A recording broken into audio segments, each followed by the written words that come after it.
Today I will talk about strife, struggle, same thing. Why do we have struggle? Well, I'll not just explain why we're having struggle, I will explain why struggle is important. It's actually required in life. Struggle is required in life. We'll first start with the stuff here and up here. These are connected. Everything here is connected all the time. It's always connected. Everything is connected. Everything is one, as Heraclitus says. All right, so strife. Strife is required for life. We evolved, evolution here, and hormesis, we evolved through the struggle, every environmental thing, every environmental pressure changed our genes, changed our nature, changed the human nature, not just human nature, but all nature, all life. So strife is required in life, and Buddha is correct when he said that life is suffering. But you're not supposed to just suffer for the sake of suffering, all right? And you shouldn't be here like most people. You should be here like the few, and you should never be here either. I mean, this is the opposite. There are many people here. Most people are here. Many people are here. Few are here.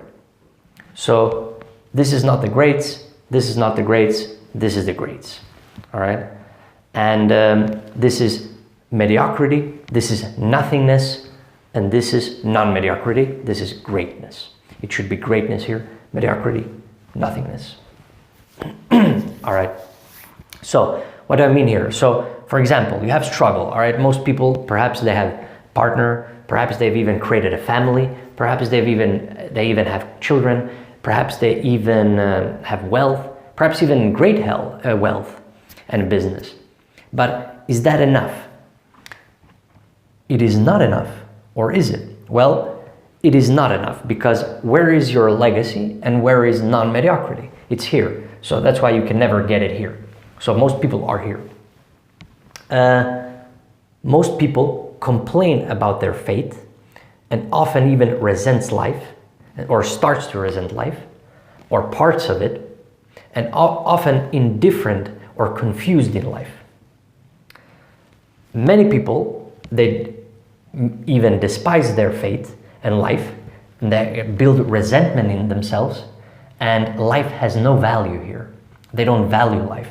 So that is nihilism. It's getting closer to greater unhealth. That is nihilism, and all of it. All of that stuff is here, pessimism. But I'm not saying that we should just be optimists here. We're not talking about optimism here. We're talking about accepting fate. All right, so the non-mediocre, the few, they have something Nietzsche calls amor fati. So they accept their fate and they love it. And they don't just accept their fate, they also love their fate. All right? So even the bad stuff, even the struggle, they love the struggle. You gotta love the struggle, because that will keep you going. That will keep you going. You won't be stuck here. You're stuck here. This is change, constant change, and this is stuckness. I will explain a little bit more here later. So it is towards greater health here, and it's towards greater unhealth here. Now, it doesn't matter which way it is technically, but I just put it like this. So especially because of the last lecture, I'm basically zooming in on the last lecture that was here. I'm zooming in on this. So we can do that with everything here. And I'm going to make it here as well, more about, the self and stuff like that, but also external and internal struggle and stuff like that. We can go into that more in a different lecture. Now, all right, so what does this mean here? All right, let's start. All right, so greater health. This means increased self-meaning, all right? So increased self-meaning, it is, your own life, of course, your own life, and for the sake of your own self and your own development, or whatever you want to call it, it's not a development, it's an evolution. I don't believe even in betterment. I don't believe in better. I don't believe in improvement. I believe in something different. You know, literally you're different than what you were. It's actually here. So instead of going in circles like here and here you're going in circles. But here you have a direction. So you have a purpose. A purpose is a meaning with direction. So when you have increased self-meaning, then you have more discipline. Or the opposite, when you have more discipline, this helps with self-meaning. But just because having discipline for the sake of discipline does not create self-meaning. It doesn't. You gotta understand why you have self-discipline so that you create self-meaning. So for example, you know, why are you eating a better diet? Why are you training? Why are you doing all these things? What's the purpose of all of these things? That's the important thing. That's the important thing. And the purpose for this, for self-discipline, the purpose for self-discipline, which I will go deeper into very soon, I will create rules for you in discipline. So the rules of discipline, all of that, fitness and all of that, health, all of that comes here. And that is we can call this one here a foundation if you want to, but you know, it's the pillar that holds you, that holds the second purpose principle and the third purpose principle. This is basically the purpose principles I always talk about: helping yourself, helping others directly, and helping others through a medium indirectly. And in some sense that is directly because it's from your work, but still it is indirectly because it's from a medium. So that's why I use the words direct meaning and indirect meaning. So the increased self-meaning helps then the increased direct meaning. So increased direct meaning, that can mean helping family, children, partner, you know, business and all of that stuff. So this comes here. These are connected here. It's just that you're taking even deeper purpose here. You're going deeper because it's not just about direct meaning, because this is just short term. Increased self-meaning, that is meaning in the now. So when you're training, you're dieting and all of that, that is purposeful and meaningful for you right now. But it's not meaningful for you after your death, because death is meaningless. All right? So, and helping others in the now is also just temporary.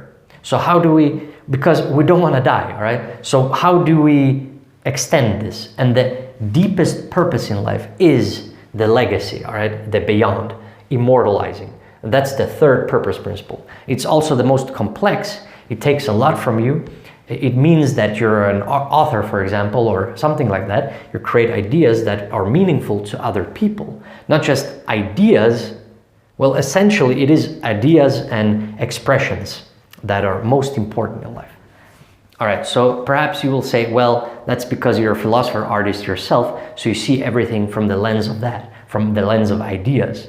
But no, I'm not talking just about ideas. This is about life itself, all right? It is about life itself. So this is just, I'm basically just putting light on it, on why it's important. I'm not, and even clarifying, but I'm creating the meta and the rules. I'm not saying that this has to be this way, you know? I'm not saying that this is for all people even. That's why it's few here, and that's why it's the most here and many here. I'm not saying that it has to be like this. I'm not saying that life has to be like this. I'm saying this is the only way towards immortality and deepest satisfaction, because it must be the deepest satisfaction, because this is beyond yourself. I mean, it's the only way you go beyond yourself after your death. This is the only sure way of getting immortalized in history. All right? This is the only sure way to get there. It's the only way. All right? And you gotta start here with self-meaning and discipline, of course. Otherwise, how are you going to start creating this meaning towards others? Now, there are some examples, of course. For example, you can get an example of Albert Camus, all right? So my favorite, one of my favorites, all right? So he chain smoked and stuff like that. So he didn't have discipline in smoking, for example. He wasn't totally healthy, and still he's immortalized through his work. Well, we still don't know how long that will last, but so far it's lasted for very long. But, so the longer you go, the more you will know, but only future humans will know this. So, for example, we have fragments of Heraclitus and not much else, but still he's there, all right? So he was immortalized. It's 2,500 years after. And we have Plato and Aristotle and so forth. But the reason why their stuff have survived is because Christians liked Plato.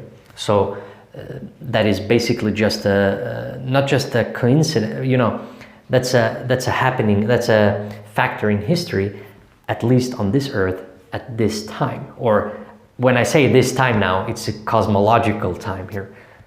What I'm saying is that this is the better life because this is a greater life. This is a greater life of remembrance. No one will remember you here, and no one will remember you here either. I mean, you can be a pessimist like Schopenhauer and people will remember you. And you might think all this, and people will remember you, but that's only thanks to the third purpose principle, that he went after this. He went after indirect meaning and giving his stuff out there. But imagine a lot of Schopenhauers in history that didn't do this and just kept it within. So you see, the outward is also important, not just the inward. So the external struggle and internal struggle, and the external struggle in terms of how people judge your work, but also internal struggle when you are judging yourself in your work and creating your work. And you see why it's meaning and not something else. It's because ideas transcend ideas. We can put ideas, information, knowledge, wisdom onto a medium. We can put it as expression, art, but we can also put it as philosophy, like this. But you can't do this with wealth, all right? At some point, a business will fail. It won't last forever. An empire won't last forever. But a book can last basically forever, all right? And especially now with internet and AI and all that stuff, it will be remembered even longer. Somewhere we will have that information still, somewhere out there. So it is even more now. This makes even more sense now than it used to be, but it made perfect sense back in Heraclitus' time as well, and so forth. It's not that a lot of these thinkers have done this intuitively, and I'm putting the light on it here. I'm just showing you that here, but a lot of these people just did it. Not that we're getting increasingly self-aware, because we have so much information, and yet we're not that deeply seated in understanding, because, like Heraclitus also said, a lot of information doesn't teach you understanding. A lot of knowledge, a lot of factoids, a lot of facts doesn't teach you understanding. So, when I do philosophy, it's more about understanding. I don't care for, I'm not trying to impress you with words and terminology. And I'm not saying this just to impress you either, you see, the meta. But I want to make it as clear as possible, as simple as possible, the same way, in the same almost honor of the old ancient Greek philosophers, because they did that, they didn't, well, some of them, but most of them, but it's about the idea and not about the detail. It's about the details, of course it is, but it is more important to understand the bigger thing, but also the smaller, of course, quantum mechanics, but also cosmology, but not just that, the smaller, but in the general sense. It's more important to know about the nature of and how it behaves, the quantum particle. That is more important than knowing exactly how much it weighs, for example, or its spin and stuff like that, So that's just an example. But in life, all right, that's not in life, that's cosmos. So in my philosophy, I emphasize life and human life, not cosmos, because we are not cosmos. Now I will get into that more in a more detailed manner in a different lecture. But let's head back to humanity here, all right? So you're going beyond here. So 3 here is the strongest purpose, because You know, your purpose is strong here because your discipline, this self-meaning here, the reason why I diet properly, my nutrition is proper, my hydration, my fasting and all of that, and training, that is even more meaningful because I work towards this. So you see, these actually go, they help each other almost. The reason why I live is strong because I'm working towards creating meaning to other people and aid to distant others. When I say distant others here, I mean also future humans, because I want my work to be meaningful in the future as well. That is immortality. Because if I create something that gets old tomorrow, or you know, if you only talk about things that are in the current moment, it will get old very quickly.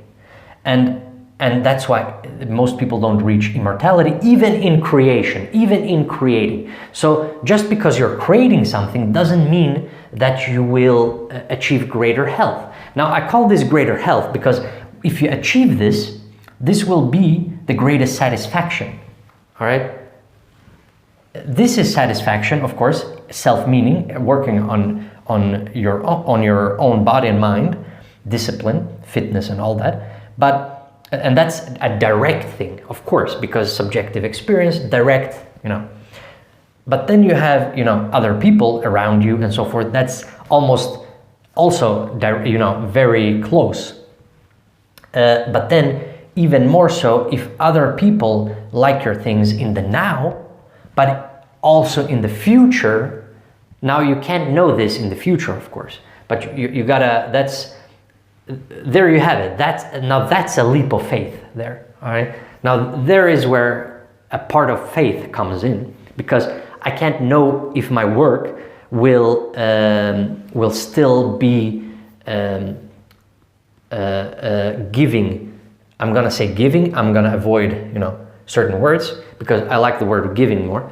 I can't be sure if my work will give meaning to people in the future, but I can try, all right? So trying this is the greatest, you know, courage, and that's where virtues like courage come into my philosophy. That's here.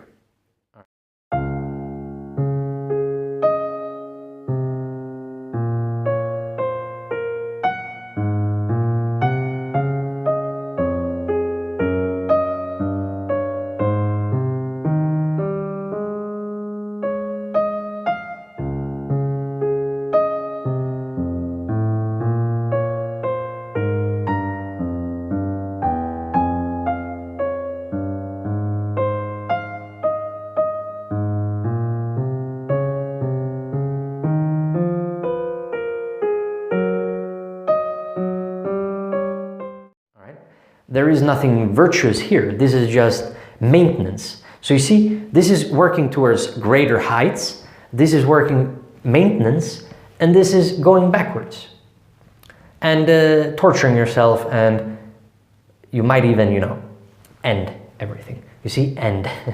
So, like I say here, decreased self-meaning, and then you have obviously no discipline. So most of your work never gets done.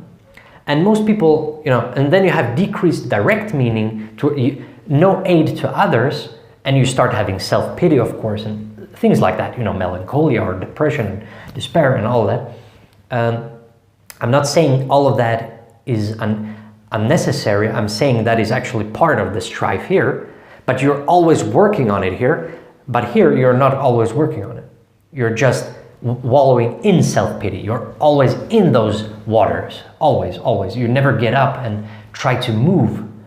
Instead, you go in circles here, like I say here, and that's a boring life, by the way, but that is here, and unchanged, by the way. But also, not only that, even worse. The worst is no indirect meaning at all.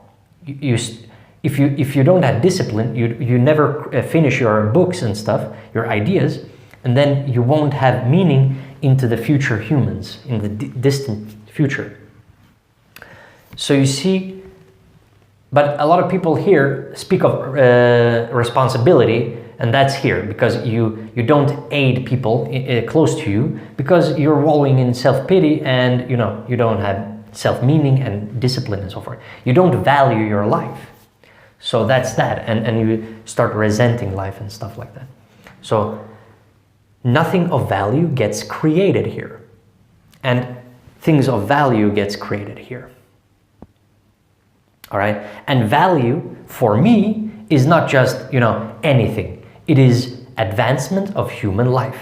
All right, so it's actually advancement of this all the time. So in some sense, the meta again. So the philosophy is meta again, because this philosophy should enhance this all the time, which is the value of advancement of human life. So in some sense, all of this should be this. So all my work should be this. It should be this. So if it isn't, I've failed. But if it is, I've succeeded. Do you understand what I'm saying here? So, but mine is the meta value. But if you create a play, for example, or a meaningful movie, or meaningful music, let's say you create meaningful music, or you create something meaningful to humans, then you are here, all right? And that is great. You don't have to be meta value. I am the meta value because it's the philosophy, the philosophy puts its awareness on it, So that's why the philosophy always gets meta. And in some sense beyond meta. But and so here, yeah, more overcoming. You're always overcoming your fears. That is all built in here in strife and struggle. So you see, this is, I hope you understand why struggle is important. That is why it's important, because you're always increasing self-meaning and increasing all of this. You always work on this. That is why struggle is important, because you're always trying to fix yourself here, and then you try to help others, and then you try to help others in at a distance through a medium often. Well, it's always that, because otherwise it can't serve. It has to be through a medium, because otherwise how are you supposed to put it on something and have it last? If you put a play up, if you just put a play and you don't record it, it just vanishes. Now obviously you can have the play on paper and that won't vanish the same way with Shakespeare and so forth. But so that's why Shakespeare is eternal. You see, Shakespeare is a great example. Shakespeare is a great example of value, advancement of human life. This advancement of human life doesn't just mean technology, all right? A lot of people just think that value, advancement of human life, just means science and technology. No, it doesn't. But of course, that's part of it, because technology and science should aid life. Everything should be here, I put all value on human life, on life. And so that's the number one thing. Existence is actually the most number one thing. Subjective experience, and then health, because health affects that. So you see, this is the most important thing. But the strongest purpose for you will be this. I hope people understand this, how important this is. This is the most important, because you work on yourself here, and then you will be capable to help others. But even better, even stronger, when you work on something that creates meaning to others, and beyond those close to you, universal. You help people across the globe, and you help them get better in life, and not better, all right? Get where their higher desire is. It's not better. You get them where their higher desire is. And their higher desire is, for example, let's say you want to be the next Shakespeare, all right? All right, so you see, it's better with an example. You want to be the next Shakespeare. You want to be the Shakespeare of the newest century here. Then you have to first discipline yourself. And then, of course, you help the closest to you. This can be family, friends, and so forth. And not just, it can be clients and customers. But that is not as important as people you will help through your play, all right? So people who will watch your play in the now, but also in the future, even more important, the future. The future is more important than the now, because the future is what will keep the species going, all right? So you see, that's the deepest thing, keeping the species going. And when people say, well, we're not doing this for that, you know, we're doing it for this or that, but that's all these small things, money and, you know, fame and all that, that is temporary. The deepest intuitive reason is the keeping the species going. That is Darwin, all right? So Darwin is correct.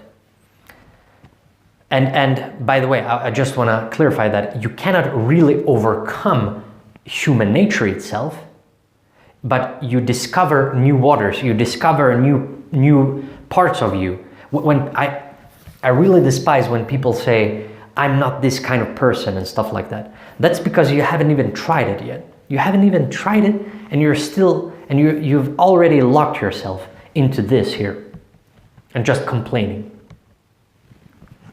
Usually. People who try to go here, I like those people. I like those people most of all.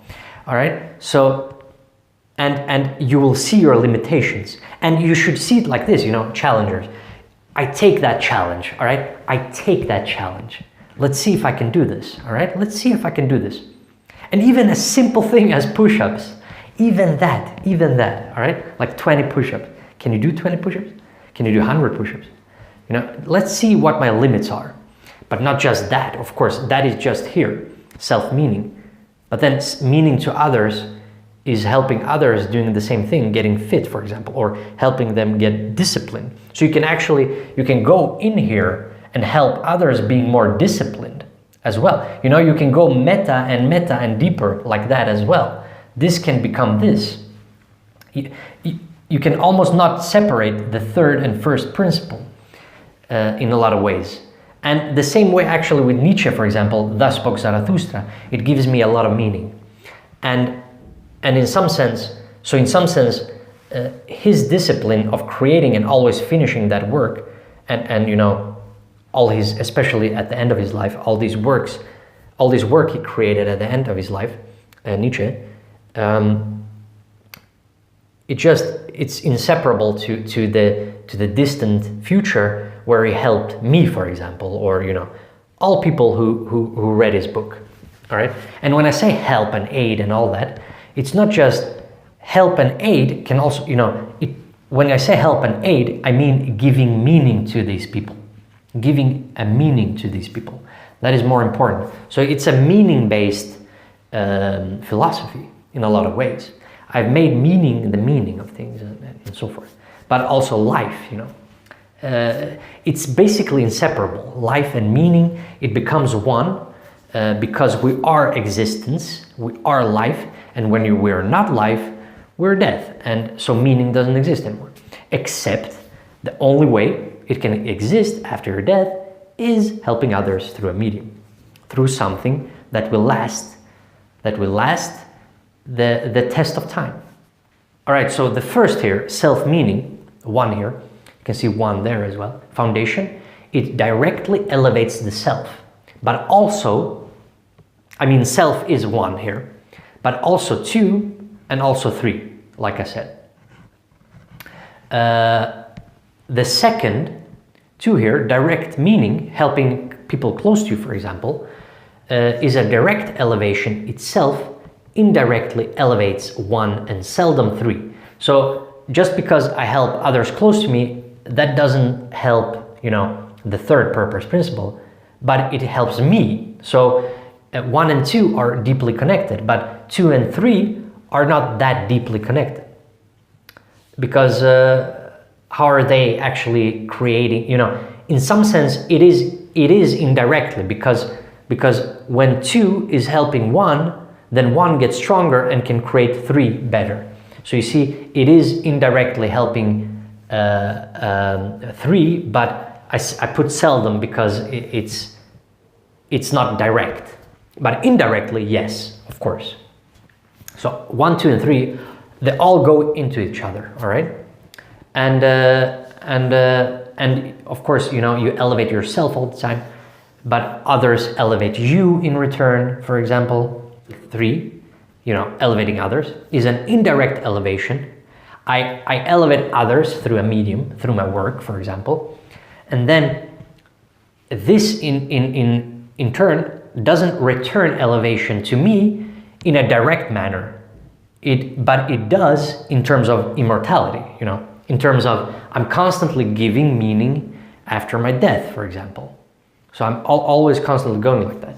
So you see, in some sense, we always include death as well. Death is part of life. Of course it is. We don't deny death.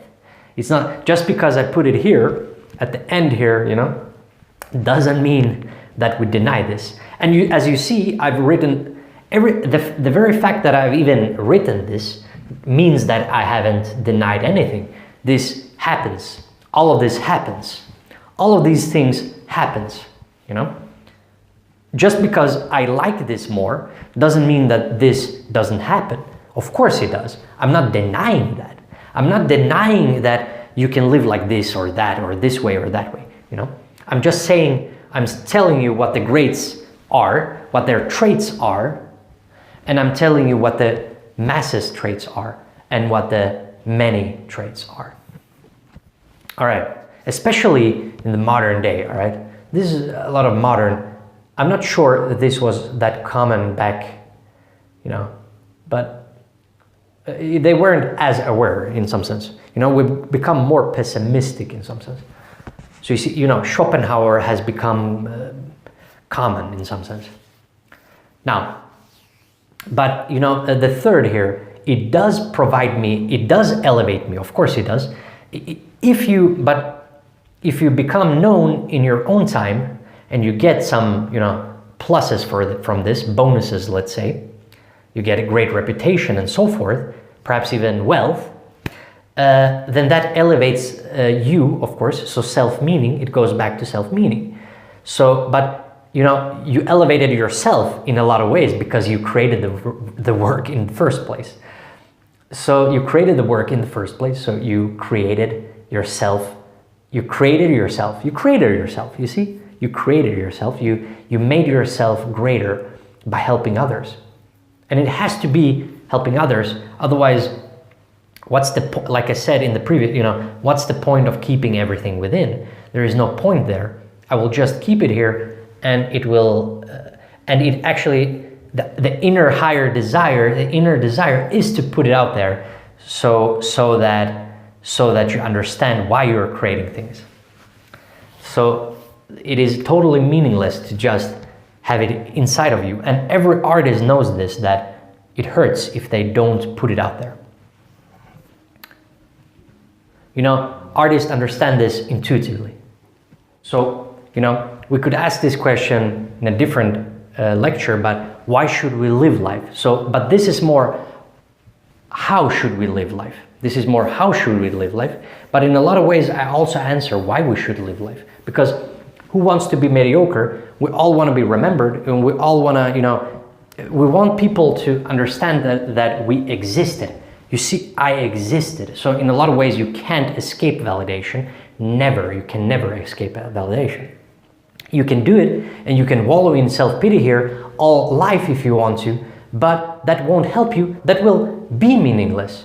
But if you somehow overcome all this and work on it, and you start creating, and this is your only chance at getting remembered, and this is your sure way of getting never remembered. I also want to point out that the responsibility, when people say here, when people just tell these people, you gotta be responsible and all that, I don't even believe that works, because you don't show them this. You don't show them the bigger picture. You just show them, you go too detailed here. You zoom in too much, in some sense. You zoom in too much. I zoom out so that you understand why it's important. Because I don't think this helps. It doesn't help to tell them you gotta be responsible and so forth. Now, it might work for some people, but I don't believe it works for a lot of people. Then we have external and internal struggle, but I will get into that in a different lecture. But we all have internal struggle, and we all have external struggle, the world, but in a lot of ways that's always dynamical. You can't separate the two technically. But the inner struggle, even though you have everything externally, you're the most rich in the world, you know, you're the richest person in the world, and still you always have internal struggle, always, always. As Heraclitus said, strife is customary and necessary. All goes in and out of strife. And it's true, you know, you gotta have strife. And he recognized, he observed that. So you see, it's not like, it's nothing new in that sense. And his words are very important, very inspiring for me. And but you also have language clues, again, language clues. Struggle is good, all right? And good means healthy. In my definitions, that is what that means.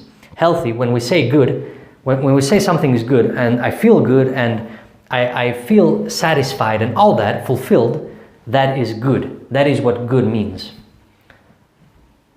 But it's also important to understand that doing nothing, you become nothing. And when we say that, you know, you do nothing, you become nothing. But when you say do, you mean create, all right? So you see, that's why it has to be a creator. And that's why I always talk about, you know, philosophy and art, mostly, because you create something inspiring in that sense. But it can be athleticism as well, of course, you know, Muhammad Ali, Michael Jordan and so forth, all those, and Wayne Gretzky, they all are, you know, or like today with Lionel Messi, for example, they're all inspiring thanks to, we're recording things. So, but not just, you know, but you gotta record it in history as well. So when they put down all these great athletes in history as well, that was important. The important thing was putting it on a medium. That is what's creating it after your death. Otherwise, no one would remember it. It will get lost in history. So creation is super important. It's very, very important. It's the key here. It's key to the third strongest purpose and the strongest purpose principle. And it will be your strongest purpose because that is why you're creating your own meaning in life and then creating meaning unto others. All right? So yeah, of course it is about creating your own meaning in life, but that's just one part of it. That's just one part of it. That is not the whole thing, you know? That is just the start. When people say, you know, well, there is no meaning in life, you gotta create your own meaning. Yeah, but what does that mean? What does that mean, you know? And that just means this. That just means discipline and creating yourself so that you start creating other things, you know? It's not the end, you know? That's just the start. Creating yourself and self-meaning, that's just the start. That is just the start. And actually, this is more important. I mean, even if you don't have a partner, you didn't create family and children and wealth and nothing of that, none of that, but you still created self-meaning, and then for this indirect meaning in the distant future, this is more important than all of this, you know, all of this. It's more important. This is the most important because this is the closest you will get to immortality.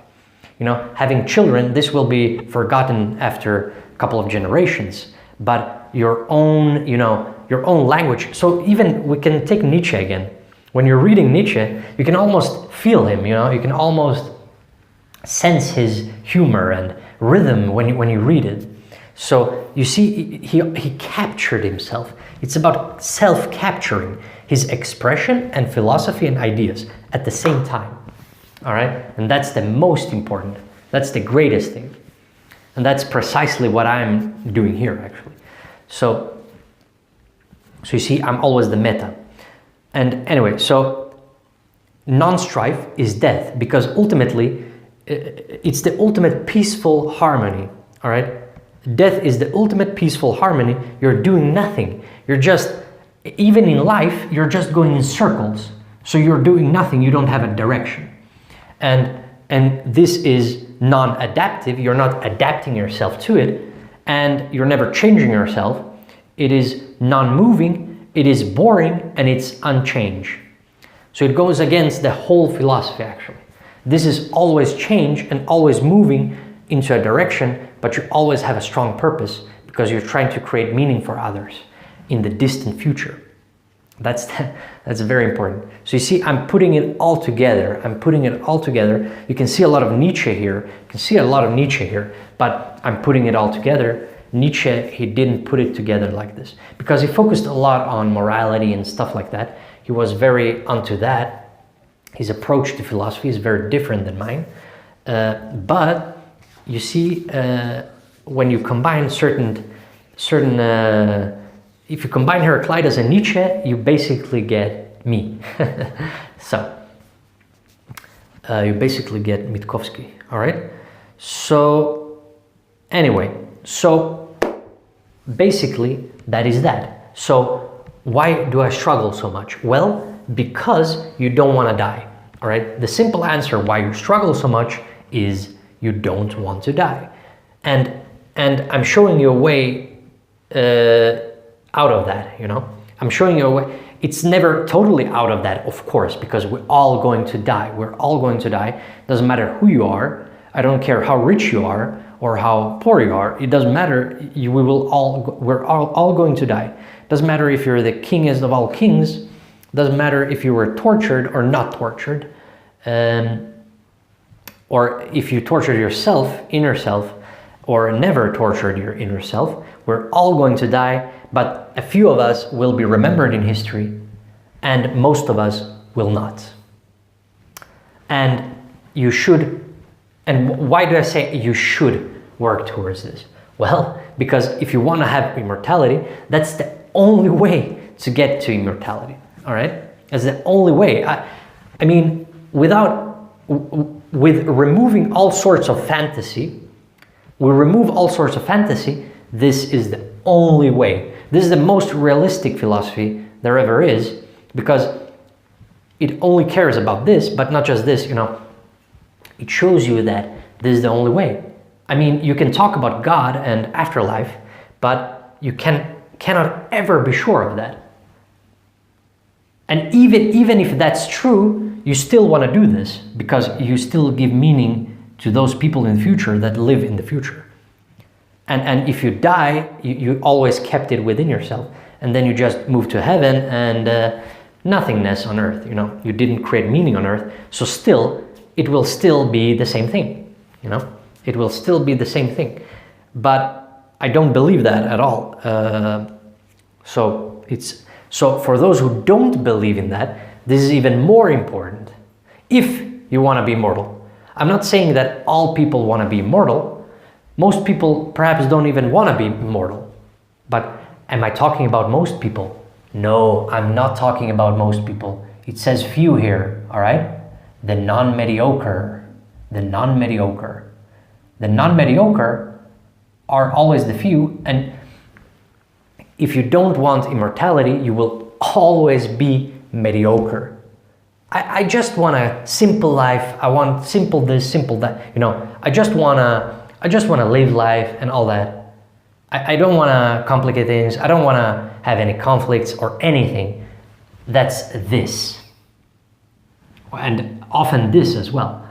But that's this. So, and to me, that's why I put boring there. That's a circular life, perfection, boring. It's like when Nietzsche said, if we discovered perfect beauty, we would have a duty to destroy it. And that's the reason. You see, I'm explaining to you the reason for that. And this is the reason. This is a psychological reason. Because if it is like that, then life has no meaning. If we didn't have strife, if we didn't have struggle, this is why you struggle so much. If we didn't have struggle, then life would be heaven on earth, and life would be the most boring thing on earth. It would basically be, that's why Tolkien didn't create the next chapters of Lord of the Rings. He realized that he tried to do this with a new shadow, but there is nowhere to go after the bad guy is dead. You need the bad guy. You need the evil. You need it. Because without Sauron, Frodo is boring. Who is Frodo without Sauron? He's nothing. And Gandalf and Aragorn and all the heroes, They're nothing without the evil. They're nothing without the evil. The good is nothing without the evil. So we need the evil. So that's why Nietzsche said we would have to destroy. We would have to become evil in some sense. And that's why evil and destruction is important as well. But I'm putting, the destruction part is actually built in here. You constantly destroy your old self and you recreate and rebirth yourself all the time. And most people are dead in life here. So you see, when you see struggle as that and you always complain and you don't do anything, that is death in life. But example 2, when you have a direction, you're constantly moving like this and you're constantly changing yourself along the way, adapting, that is rebirth. Each time you learn a new skill or something, each time you learn something and so forth, you become a new self. Each time you change yourself, you change your diet even and stuff like that, you become a new self, new mindset, you're breaking worldviews all the time, and you become new self, changing, and that's rebirth, multiple rebirths in life. You see, it's not about rebirth after death, it's about rebirth in life all the time. I'm not saying literally rebirth, of course, but you understand what I'm saying here. And within that change, that's the constant. It's always constantly changing. You see, according to nature, and you see Heraclitus, the only constant in nature is change. You see, and be according to nature. You see, change. So in some sense, I put in there the Stoics and Heraclitus as that. And that's one of the best things from the Stoics. Otherwise, I'm not for their fatalistic thing. And they would say we're not fatalistic, but in a lot of ways they are. All right? Because you should just accept how it is and so forth. You should accept, but you should also love it, and then you should even, move beyond it. Because you're always working on yourself here, discipline and all that. All right, so I think I captured it. All right, I think I captured it. If I didn't capture it, I will redo this over and over again until I capture it. All right, that's how important it is for me. So that is why you struggle so much, because you want to be greater. You want to have greater health. That is why you struggle all the time, and it is required for life. You don't deny it. Amor fati, love it instead. And in that sense, start loving it, move beyond, change yourself, adapt yourself to the new times, and not just new times, but don't see these. When you see a problem, you see a solution. You see the potential you see it as a challenge. All right, I take that challenge. I'm gonna solve this problem. All right, I take that challenge and I'm gonna solve this problem. And that's how you renew yourself all the time. Each solving here, you renew yourself, rebirth all the time. And that's satisfaction, all right? Because when you look back later in life, you will see how you changed. I changed a lot after 1 year. So, and that's great. If I haven't changed, then something is wrong. I know something is wrong if I haven't changed, because then I go in circles in life.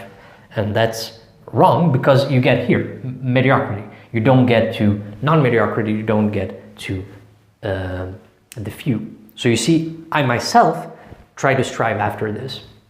And I created this so that I understand where I'm supposed to go. So you see, it's the meta again, and the meta, it helped me, and so forth. So the work helped me, and I helped the work, 1 and 3, and it always goes within each other, like everything else. Everything is one, as Heraclitus said.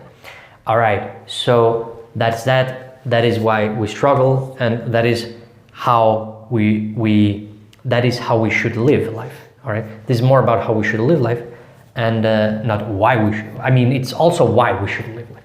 The why and how, they also become one in a lot of ways. Perhaps we'll get into external and internal struggle in the next lecture.